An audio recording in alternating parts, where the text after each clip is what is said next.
Mississippi after their families immigrated there from China. The Chows are renowned for their Chinese Cantonese-U.S. Southern-style recipes. They are gracious enough to invite Bradshaw Live into their home to cook an authentic Chow-style dinner for us. I promise this is going to make you hungry. Let's watch.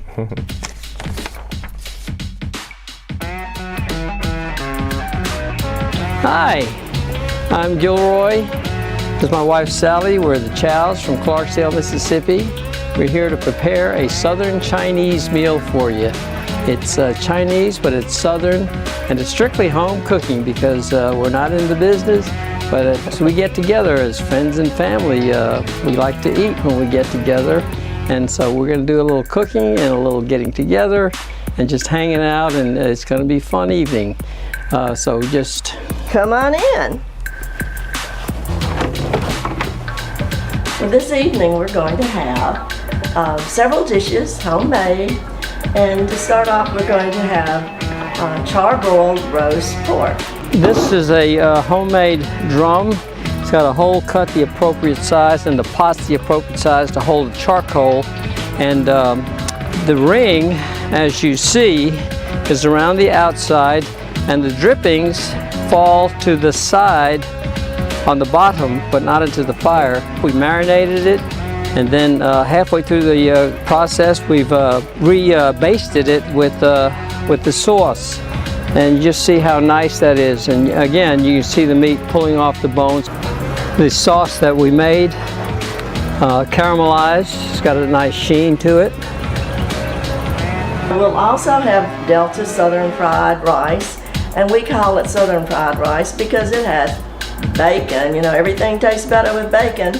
And also ham. This is what's going to make our fried rice a little bit southern, to have some ham in it. Everything is diced, so it's the same texture. Since everything has to happen quickly, you want to have everything ready at hand. Pre-cooked the bacon so it's nice and crispy and done, because we don't like floppy bacon.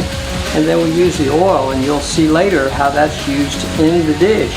Shrimp, peas, Vidalia onion, green onion, celery, ham, bacon, scrambled eggs, bacon fat, and then the rice.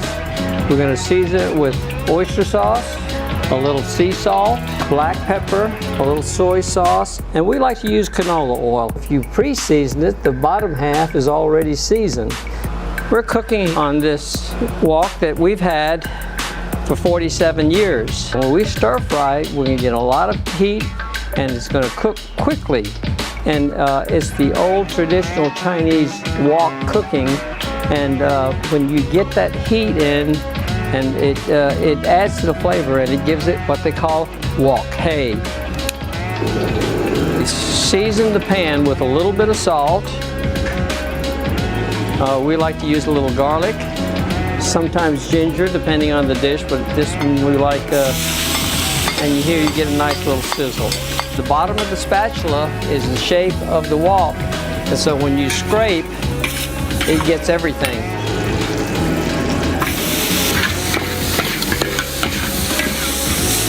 Give it a nice mix. So we've got our ham. This time, since we're coming in with the vegetables, we're going to give it a little salt, peas, celery, onions. You can just smell those flavors marrying.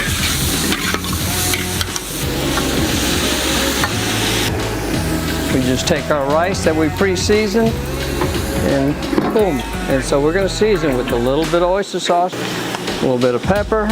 This is where you need the big wok to get a good mix, break up your big clumps. Here comes the magic ingredient. That's the rending out of the bacon. And the last touch, sesame oil. We do it at the end because if you cook sesame oil, you will lose the flavor. And there we have fried rice, Southern style. There you go, fried rice. There's also going to be black-eyed peas with pigtails, which is a traditional New Year's dish that we like to serve. It brings good luck, and of course everybody wants good luck. So we started with the black-eyed peas, and it's been cooking maybe an hour or so. And then I'm going to add the magic ingredient, which are pigtails.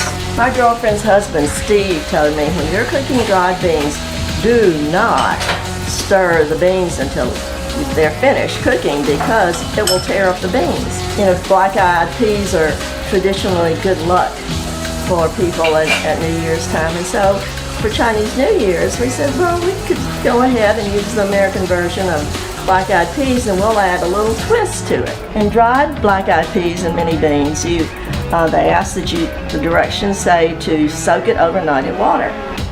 And I like to use something with more flavor than water, although water is very healthy for us, that I soak the black-eyed peas in chicken broth.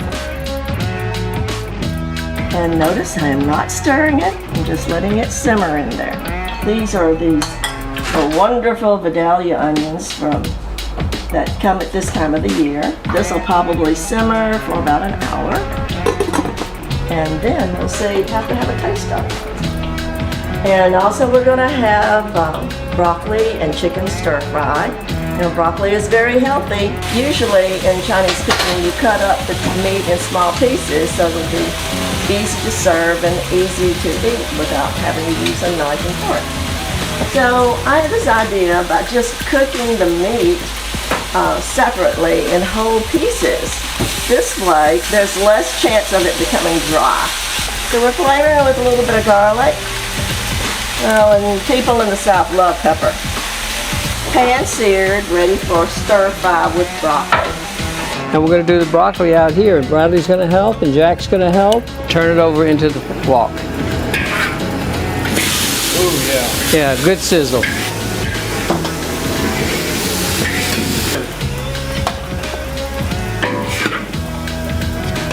So I like to make my gravy a little bit thick, anticipating that it's going to have more liquid from the veggies. So you got to keep the broth going, stirring it so that the gravy doesn't lump. Okay, Bradley, I think we can drop that chicken there. Yeah. Okay. All right. Okay, ready for the broccoli. When we blanch the broccoli, I just put a smidgen of soda, baking soda in it to help it retain its bright green color. Okay, I'm going to put a little oyster sauce. This is one of my favorite ingredients, sesame oil.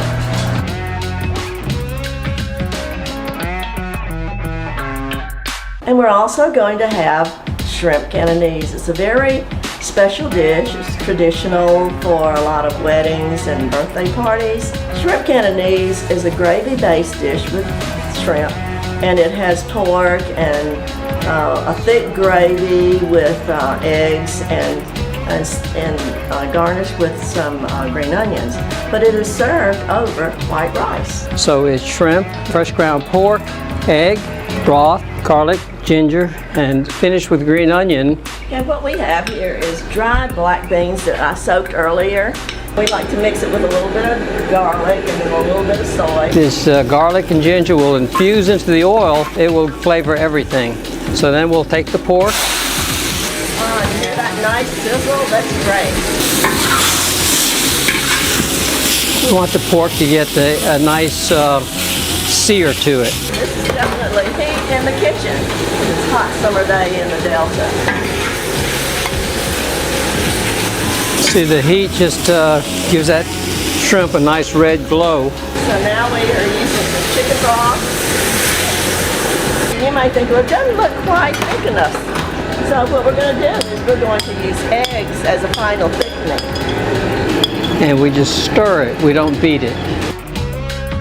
Then all we need to do is just finish it with our green onion and give it that nice green color to go with our yellow and white and the pink from the shrimp. We put the sesame in at the end. Fold that in. That's shrimp Cantonese. And for dessert, we're going to have Aunt Wanda's sponge cake. And then we're going to serve it with my Aunt Jean's topping. Crunch Heath bars. In our kitchen, there's always room for artistic expression. So sometimes she does a little bit differently than I do, and sometimes I'll do it a little bit differently than she does. We have a lot of fun in the kitchen, and it's time we get to spend together. All this cooking has gone for naught if we don't eat it and enjoy it. So we're here together, Sally and Gilroy, and we have our friends Ray and Rob Rancy, all the way from Australia. You get the prize for coming the furthest.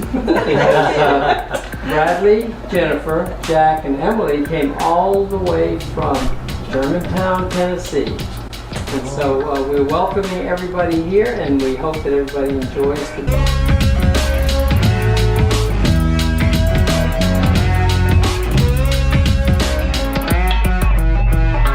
Thanks for watching. For more Bradshaw Live, like and subscribe to our YouTube channel.